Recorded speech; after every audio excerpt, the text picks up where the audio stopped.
Hello, everyone. Welcome to our March PC Power Hour. I'm so happy to see everyone. I missed you guys last month. I know that Nicole and Haynes took great care of you, so you probably didn't miss me. But hopefully, I can make up for it this month. We do have a pretty packed agenda, so I'm going to start jumping right into it. So if we could look at our agenda for today, we're going to start off with some quick updates on spring EVR payments, graduation stalls, and pins, which you guys have already sort of started to get some information on, and just want to give you a little bit of updates of where we are on those pieces. We will then be transitioning with that same sort of graduation mode, talk about supporting and celebrating our spring 2023 graduates. And then I'm going to be joined by my colleague, Nicole Wesley, who's going to be talking about some of the career development program for our scholars that she's already talked about, and just giving you some updates about the internships and the fellowship programs. And we will also be giving you guys an update on our professional career grants information that we've also launched. From there, we will be moving on to some new programming that we're putting together to support you, our partner colleges, in developing career events for our scholars on your campuses.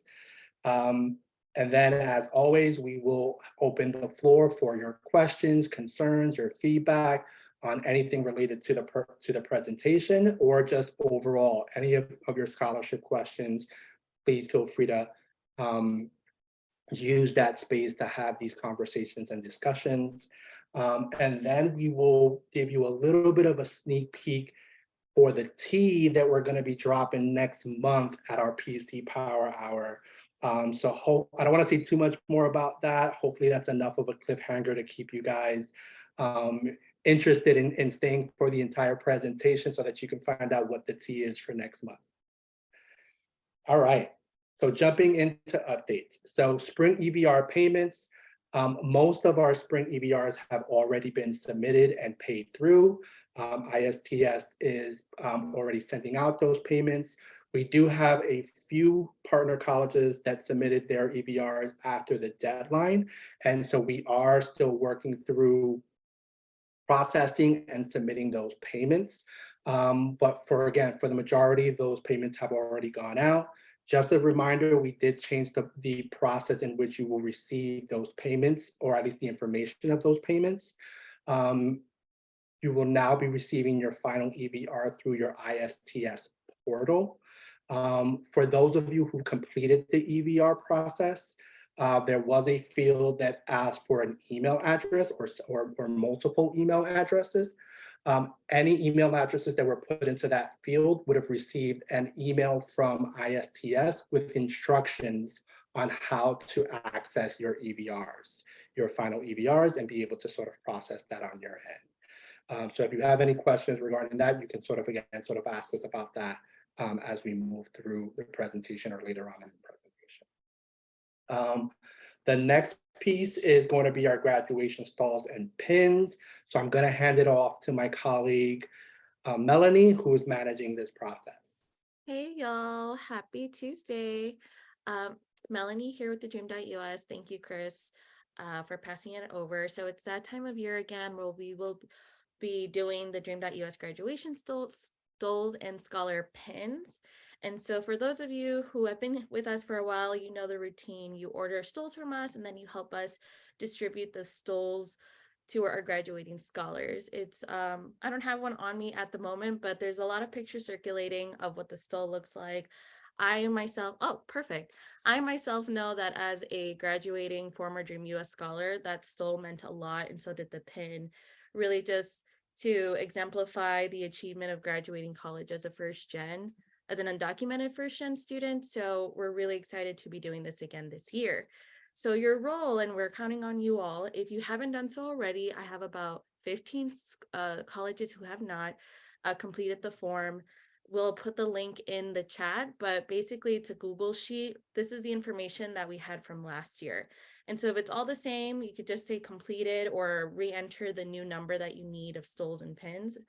And then that's fine. We'd send it out. And if you don't need any or anything, just make sure that you write a note on there.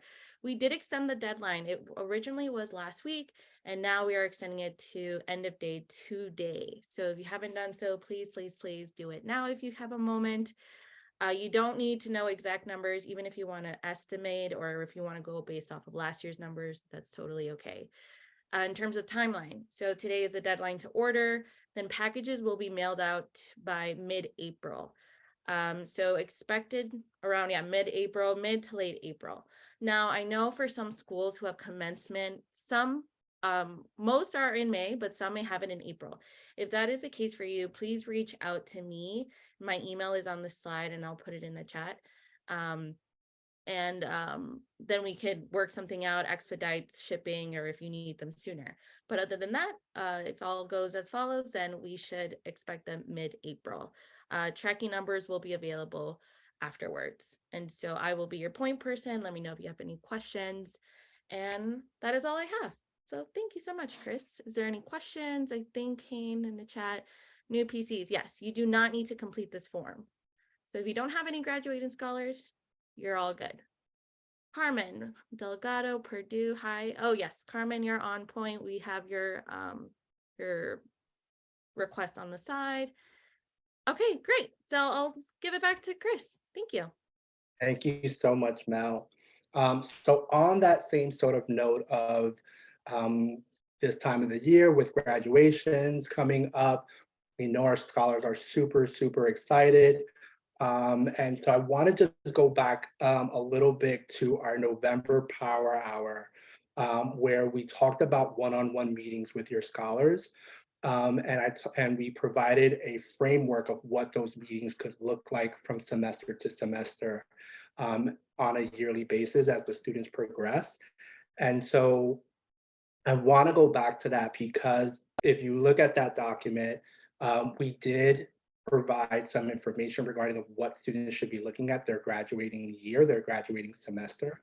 And part of the conversation, I talked about keeping notes of those meetings. One of the things that I found super helpful was actually creating a column on my notes worksheet where I just listed spring 2023 graduates. And as I was meeting with students and talking about that and just confirming that they were getting ready to graduate this semester, I would just check off the column. And it allowed me to then, after my midpoint meetings, when my one-on-one meetings were done, to be able to go back to that sheet and just filter for that column and just keep notes of all of the students who I knew were graduating this semester. That let me be able to provide TheDream.Us. When I got that note about graduation stalls and pins, I knew exactly how many to order for this semester. I knew the students who were graduating, so I was able to keep in contact with them about their graduation stalls. Wink, wink, if you haven't done that yet already, please reach out to your students and let them know that you've ordered the graduation stalls, that they will be coming to you. And once you have them, they should be coming to you to pick those up. You can do that either in one session, or if you want to meet with students individually to do that, that's all up to you, but please let students know of the process on your campus for them picking up their graduation stalls and pins. During these one-on-one meetings, I also found it very helpful to create a checklist for students. So knowing that all of our campuses are different and every sort of campus will have a different process for graduation, that checklist will be different on your campus, right? One of the things that I found would probably be universal is making sure that students do a graduation audit with their academic advisor, just to make sure that they have all of the credits that they need, that they've completed all of their course requirements, and that they basically are on par with filing for graduation this semester. Another piece that I feel like could also be universal is making sure that they know the official process for filing for graduation and making sure that their degrees are conferred. Going back to my campus years at Hunter, that was done through the registrar's office. And there was an application, there was a deadline for students to do that in order to have their degrees conferred on a specific time and date for that semester. So just informing students and making sure that they know what the process is. on your campus for getting this done. And then any additional items that might need be specific for your campus. Again, going back to my Hunter years, we had a separate process for students to be able to attend the graduation ceremony, and there was an application process for that. So sometimes students got a little confused. They were like, well, I already filed with the registrar's office. Is this something else? So just outlining that for students and letting them know what are the logistics involved with them completing their graduation process is super, super helpful. Um, from that, again, sort of just making sure that they are prepared for their next steps after graduation, whether students are going straight into the workforce, that they have maybe met with your career services office and have worked on their resumes. So their resume is sort of ready to be shared out through different platforms, and they have a plan on how they're going to engage their employment seeking process or their work process, career process after graduation is super important for students to start thinking about and start processing now so that they can seamlessly transition into that stage of their lives and of their careers. Likewise, if students are looking at taking a semester off, what are they doing that semester? Making sure that they're staying productive and that they're sort of keeping the flow going in order to plan for that next step of going into maybe graduate school and have that plan in terms of what schools they're looking at going into, and just again, sort of make are intact with their plan after their graduation process. On that same note, letting them know that the Dream.Us has support services for them, right? If they're looking at going into graduate school, if they need to take the GRE, the LSATs, the MCATs, and want to make sure that they ace those exams, the Dream.Us has a partnership with Kaplan Prep, where they are making their entire prep programs available to our scholars free of cost. Now, again, these are programs that are hundreds and hundreds of dollars. So big shout out to Kaplan for making this available to our scholars free of cost so that they can make sure that they're doing great on these entrance exams. We also have another program with GRE to provide a 50% discount if the student needs to take either the general or the subject exams. We have discount codes for both. We also are going to be having a session where we are talking about the other major aspect for our students going into graduate school, the costs, right? We know that graduate programs are super expensive, and that is one of the major reasons that our students do not look at advancing their degrees. So I'm going to be joined by my colleague and a leader in our scholarship program and advocate for undocumented students across the country, Gabby Pacheco, to talk about how to pay for graduate school. We will also be joined by two undocumented graduate students who will be talking about their own process, how they were able to fundraise, take advantage of scholarships and fellowship programs. This is hyperlinked for that actual session, so you'll be able to actually click on the link. It will also be shared in the PC Weekly this week. Even though the session is scholar facing, we do encourage our PCs to come in and just hear the information that we are sharing with students. We want to make sure that we are working collaboratively together and that we are sharing the same information and really sort of providing students a cohesive and comprehensive process from both the scholarship and our PC perspectives. And it'll be April 5th at 6:30 p.m. Eastern Standard Time. Celebrating graduates, right? As they're graduating, it is a momentous occasion and a great occasion for our scholars, for all of the work that they've done, for all of the work that we've all done. In the peak of the pandemic in 2020, we knew that our campuses were unable to do in-person graduation ceremonies.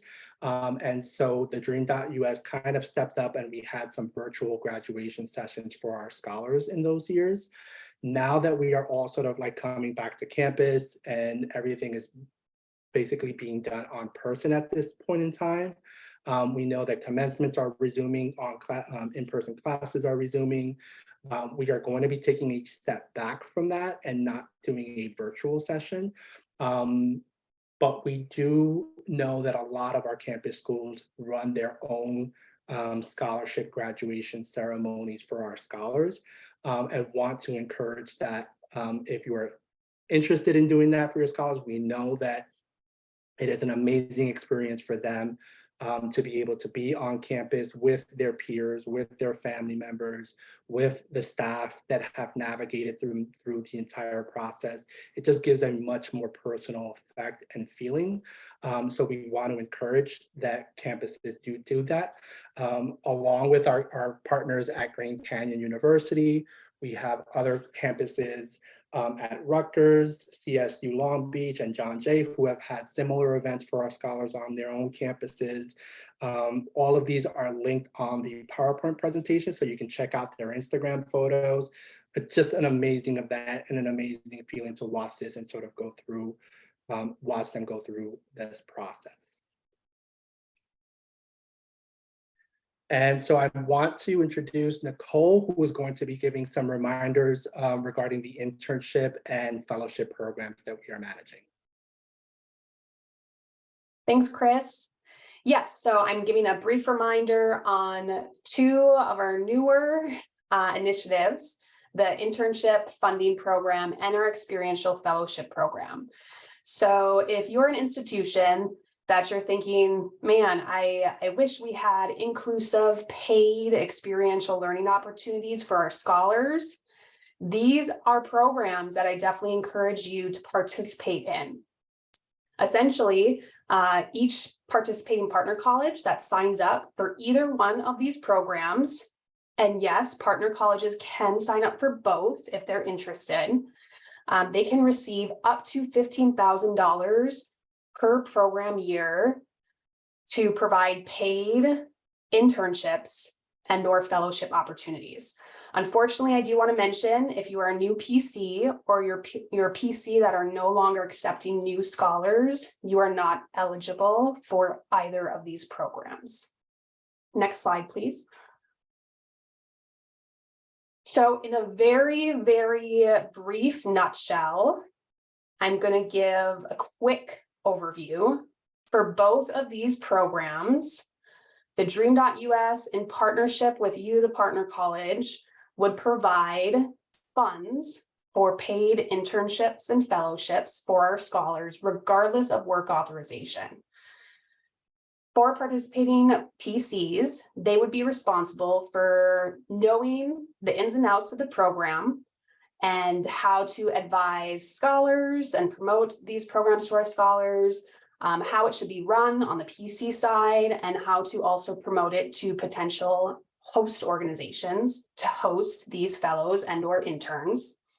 Specifically for our fellowship program, we are asking our partner colleges to create their own inclusive fellowship program. So because of that, if you're interested in the fellowship program, you must craft a 1 to 2 page concept paper outlining the program that you will be instituting at your campus. And we do have example concept papers that you can find in the link that should be there. It looks like already in the chat there. If your institution is interested in either or both of these programs, you need to identify 2 point of contacts for each program. So you need 2 point of contacts for the internship program, 2 for the fellowship program. They can be the same point of contacts, they can be different. We encourage that at least one of the program point of contacts is one of the TheDream.Us liaisons, so a scholar advisor, career services liaison, etc. And then subject to funding, all participating partner colleges would receive up to $15,000 per program year, which aligns with our calendar year. Next slide, please. So if you are listening to this for the first time and you're like, oh my gosh, this sounds amazing, I want to sign up and participate, these are the steps that you must follow. First, watch the webinar recording and review the program concept paper for each program that you're interested in. So if you're interested in the internship funding program, there's a 1-hour webinar to listen to, and the program concept paper that goes in much more detail than what I just described in the past minute. So make sure you review and understand the program first. Then you need to determine who's going to be best to serve as the primary program point of contact and secondary point of contact. As I mentioned, there needs to be 2 for each program. For the fellowship program specifically, you need to craft that 1 to 2 page concept paper, because that's something you'd be uploading to your participation application. And last but not least, the primary point of contact will complete the participation application by end of day Friday, May 5th. So that is the deadline to sign up to participate for both of these programs. And as you can see, some of that first, before signing up, you need some time and talking to some colleagues to first understand each of the programs and then determine who will be the best point of contact for these programs. If you do have any questions, feel free to reach out and email me, and also review that program brief for more information. Thank you. Thank you so much, Nicole, for those reminders.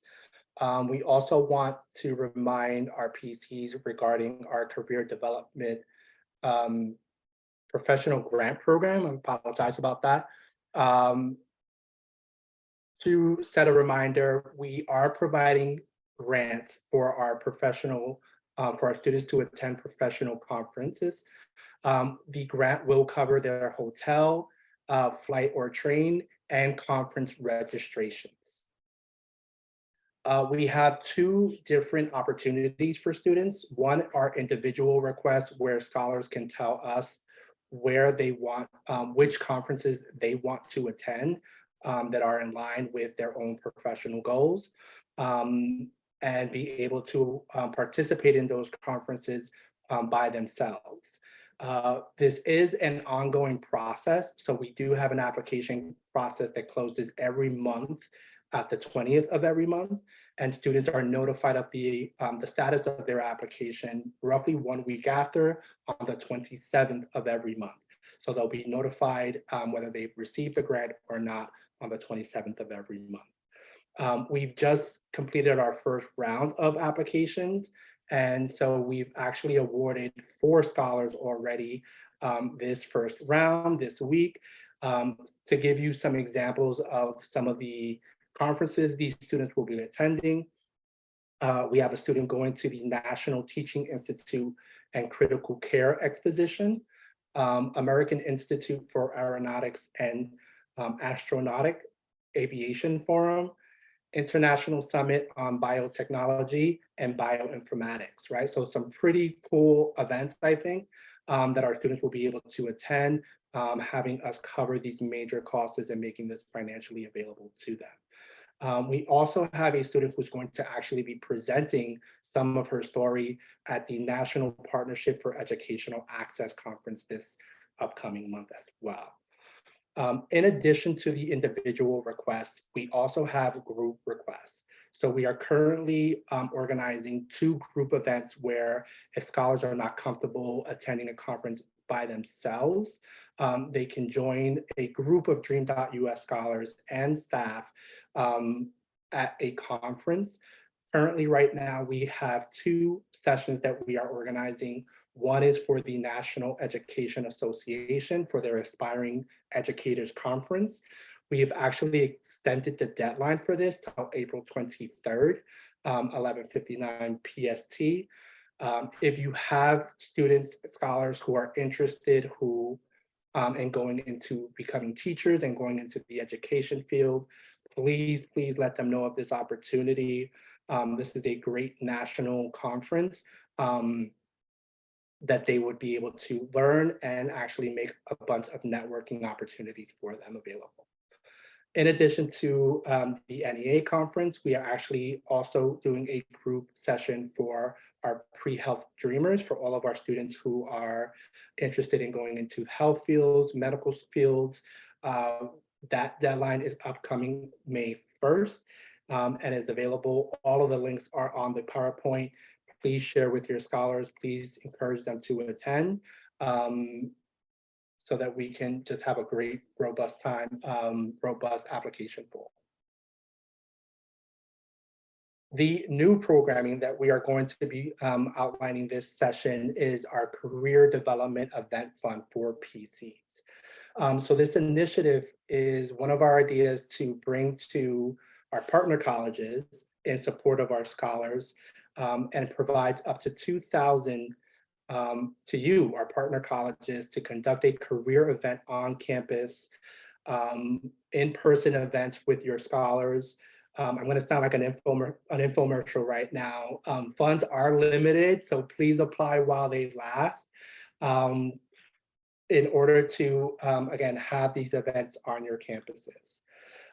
So the events must focus on career development and opportunities for undocumented students, regardless of work authorization. We would like them to have a specific focus on entrepreneurship, small business ownership, and contract work, in order to hit these primary learning goals. The funds can be used for food, guest honorariums for expert guest speakers, or alumni/student panels, and other vendor costs. We know that you guys are amazing and are doing amazing things on your campuses, and that you probably already have ideas of how to put together this type of event. But we have also piloted these events with our New Jersey, New York, and Chicago campuses. And so we've developed a toolkit. It is not meant to be taken verbatim, but just as a brainstorming tool for you as you look at maybe putting together these events on your own campuses. The toolkit does include promotional materials, runs of show, PowerPoint presentations, questions for roundtable discussions. So again, it's just a toolkit for you to look at and review, and just having suggestions of how you can to structure your own event on campus, and make sure that you are hitting the key learning objectives. That being said, again, the toolkit is not meant to be taken verbatim. We welcome your creativity. We want to learn from you as well. We want to see what awesome events you can put together on your own campus, and learn from you as well through this process. So how does it work, right? First, you'll need to complete the Career Development Event Fund application.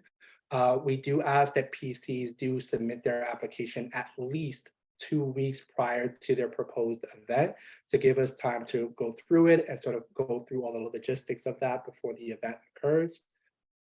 Once you are approved, you can go ahead and begin to organize and conduct your event.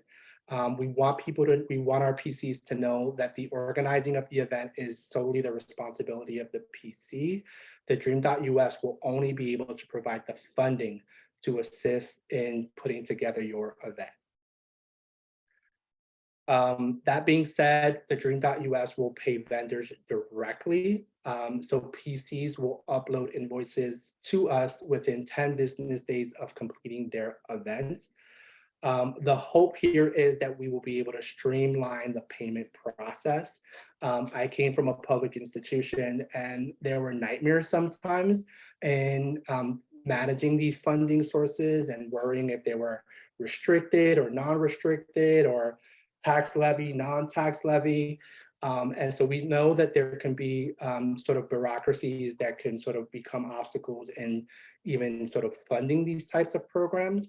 So we're hoping that this will alleviate some of that stress, will alleviate some of those hurdles, and you'll be able to just work directly with your vendors in organizing the type of event that you want that meet the learning objectives, and then be able to just submit your invoices and bills to us, and we can just pay them directly without these additional restrictions.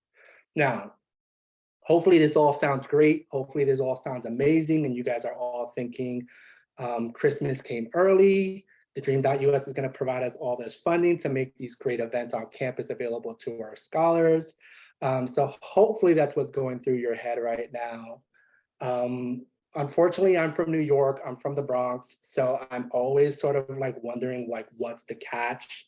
Where's, what's the gimmick here? Like, what's the timeshare that I'm going to have to purchase and be stuck with for the rest of my life in order to get access to these funds? And so this is it. This is the bombshell right here, guys. This is the catch. We will ask you to complete a post-event form to share the details of your event. Let us know how many students attended. You can share photos, the resources that you handed out to students, PowerPoint presentations. Basically, we're not asking for anything in addition to what you've already put together for your own event. And what we are hoping is that this will help us create a repository for best practices across the country for supporting career success, regardless of work authorization, right? So as we can continue to build on the toolkit and modeling and showcasing how these events can look like at different campuses, this will be invaluable information for us to share and really build these practices across the country.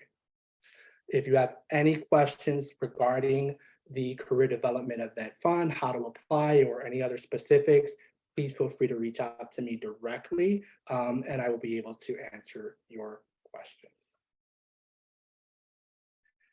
So with that, I want to open up the floor for any of your questions. If you have any comments, concerns, questions around anything that was presented here today, or anything scholarship related otherwise, this is now an open forum. Please feel free to share your comments. You can unmute yourself, you can put it in the chat, whatever you feel most comfortable with.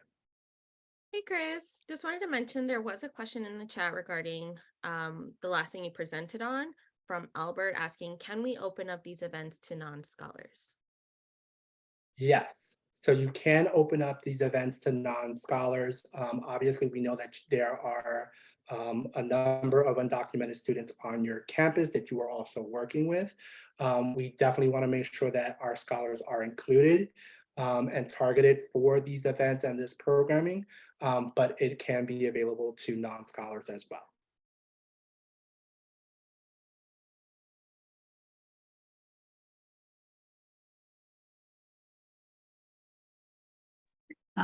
Something I would love to mention, Chris, is I love the way you present how we can planning students and keeping data. Normally, I put in an Excel sheet and I keeping at it, but you have something I don't use it, and I really appreciated that you also prepared where they are going after they finish. I didn't add it is in my Excel sheet, and it really is an open mind. Thank you so much. I'm gonna start doing this. Yes, I didn't think of that, honestly. I don't know. I didn't think of that. Thank you so much, Gabrielle. Leslie, I see you have your hand raised. Yes, hi, can you hear me? Yes, we can hear you. Hi, I have a quick question. One of our students is interested in the group professional conference grant. But she did see that in the details to be eligible that they need to be a member of the aspiring educators. So I'm wondering if that is required. There's a little bit of unfairness since on the website it says that they have to be a member. So I don't know if there's like some flexibility there just for the conference, or like how can they navigate that, or how can we be of support? Perfect. Great question, Leslie. Thank you so much. So this is not our requirement. This is a requirement from the NEA for their conference. They do sort of require that that the students be members. We are in conversations with them right now. We're trying to see if we can get a workaround around that. What I would recommend is that the student go ahead and apply for the grant.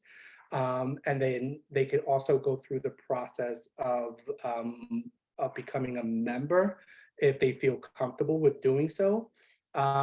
the organization is an amazing organization for people who are looking to become teachers. So they have there is value in being a member aside from just the conference. But if the student does not feel comfortable doing so, they could just apply for the grant itself. We are in conversations with them to try to see if this is something that they can sort of waive, but don't want students to not apply for it and waiting for that response. It'll be much easier if the student has applied, if they do allow us the opportunity to bring students who are not members, and then we can just continue to include them in this opportunity. Does that sort of answer your question or Yes, perfect. That was a great answer. Thank you so much. thank you, Leslie. Any other questions? Feel free to unmute yourselves, raise your hands. Chris, I do have a question regarding the funding. So you said, well, funding lasts, are we hoping to get funded before the end of this academic year, before graduation? You're talking about the Career, yes. Yes. So the application link is actually on the presentation and is going to be available in the PC Weekly tomorrow. It's actually already on our website as well. You can go ahead and apply immediately. Like you can apply this week. Funding is going to be immediately available. We think we have funding to last us throughout the rest of the year, but again, it is limited. So we will continue to. There is no deadline, so to speak. We will continue to award these funding sources for the career events on a rolling basis. It is first come, first serve, which is why I say fundings are sort of limited. And so if you are interested in doing an event, to please submit your application as soon as possible. Okay, thank you so much. Not a problem. Yeah, so that's available immediately, guys. If you guys want to just jump on and make sure you secure some of these fundings, please feel free to do so. Chris, we have more questions in the chat asking, is each school limited to one or more events? We would, I think right now we want to make sure that we have, again, because funding is limited, we want to make sure that we are extending this opportunity to as many PCs as possible. So I think for right now, we may be a little giving priority to those who have just one event rather than funding multiple events and then sort of like eating up the funding so another school is not able to have at least one. I think if, as we continue to go this, if there becomes more funding available or there is a little bit more leniency, we may be able to revisit that. But right now I want to say one event per PC. Gotcha. Thank you. We also had another question from Peter Diet Oglethorpe asking if there are any emergency funds and or DACA renewal funds available for scholars. So currently we do continue to have our partnership with MOF, Mission Asset Fund. It is on our website in order to provide our scholars DACA renewal assistance. So anyone in need of renewing their DACA, we as a TheDream.Us scholars through MOF are able to receive the full $495 payment to renew their DACA. So you could always go onto our website and it's on the scholar resources page and be able to access that information or direct students to, and Hayne just put it in the chat, I see, for students to be able to apply for the grant and be able to receive those fundings to, again, renew their DACA. Currently, we have done in the past emergency funding for our scholars. We currently do not have a emergency funding initiative. It is usually based on funding. So a lot of times we will get a donor who will be interested in providing funds for that specific purpose. And once we get that money, believe it, we are going to get that money out to you guys and to the students. Currently, right now, we don't have a funding source for that, so we don't have an emergency funding initiative at this moment.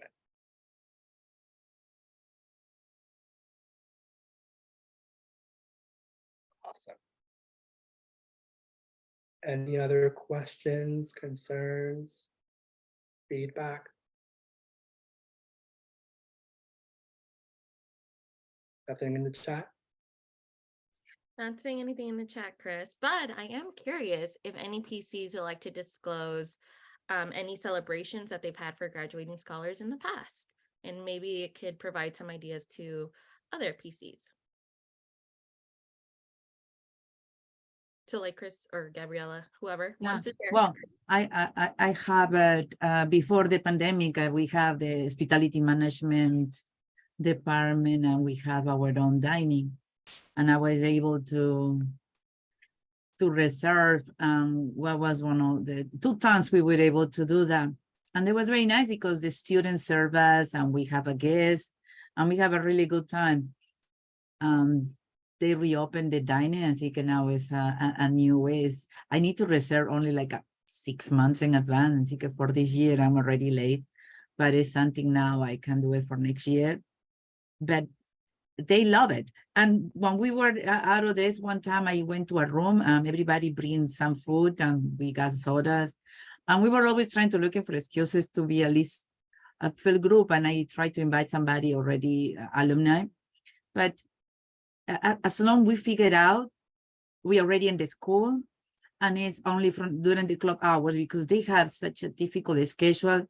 And I used to send them emails in advance and pick a days. Let's try to figure out what day we can do at least the bigger group as possible. But I found in the small, the simple, do something in a club hour, Thursdays, that been working pretty nice with us. You know, it's important. Sometimes they don't have any other way to relate. And scholar, no matter being a college student, is very isolated feeling. You in out and you barely know anybody. After you coming from a high school, that at least you have friends. You know, it's tough. Thank you so much. That is so true, Gabriella. So it's a momentous occasion for them, right? To be able to sort of go through this process and having that culminating experience with their peers. It's just sort of like just awesome and amazing. I'm gonna move on to drop the sort of sneak peek at next month's PC Power Hour. So same time, April 25th, we will be doing our April Power Hour. I will be joined by my colleagues, Hayne and Vernisa. And we are gonna be dropping the tea. We're gonna be dropping all the gossip. As you guys know, we do annual surveys with all of our scholars across the country, and previously have been able to present this data on a national perspective in terms of what our scholars are saying nationally. Hayne and Bernista will be able to break this down now for all of you, and you'll be able to see at the PC level what your scholars are saying about their interactions on campus and their support systems on campus. And so we're dropping the whole tea on your students' experiences on campus so that you'll be able to sort of see and reflect and work through what are the experiences from their students' own words. In addition to that, we will be sort of at this stage where we'll be making announcements and awarding our new incoming scholars for this last application round. So we will be talking about welcoming and engaging new scholars at that point. Any questions on any of that stuff? So hopefully the tea will be hot next month, and you guys will all have fun joining us and learning about what our scholars are saying. If there's no further questions, I do want to take a quick minute of your time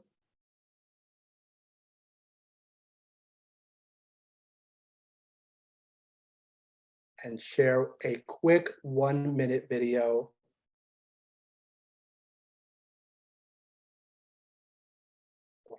So that we can all sort of leave on a high note. Everybody, hola a todos, bienvenidos, welcome. Thank you guys for being here at our first ever Dream.Us graduation celebration for our graduates. So round of applause for our graduates.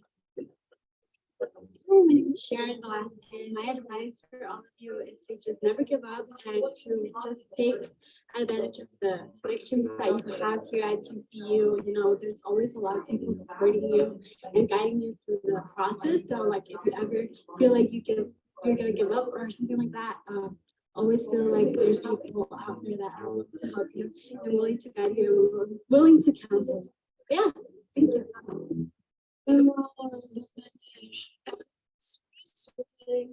Like, why is that because just like you, there are others, and you guys are paving the way for something.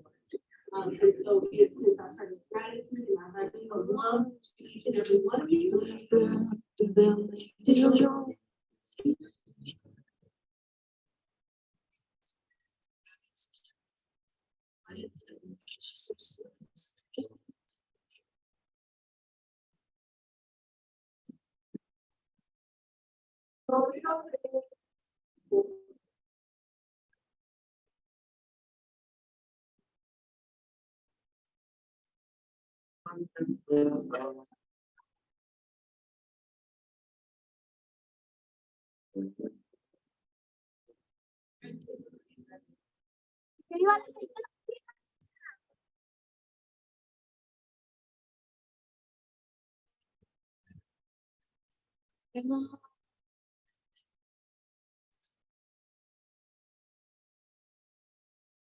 So that was awesome. Big shout out to our GSU peeps for putting that together. I'm glad I ended there because I'm a little emotional right now. I'm a little teary-eyed. So now I can get off screen and cry by myself and you guys won't all see me. Thank you guys for everything you do, for supporting us, for supporting our scholars. Please feel free to reach out to us if you need anything. And we look forward to seeing you guys next month at PC Power Hour. Love you guys. Bye. Ciao.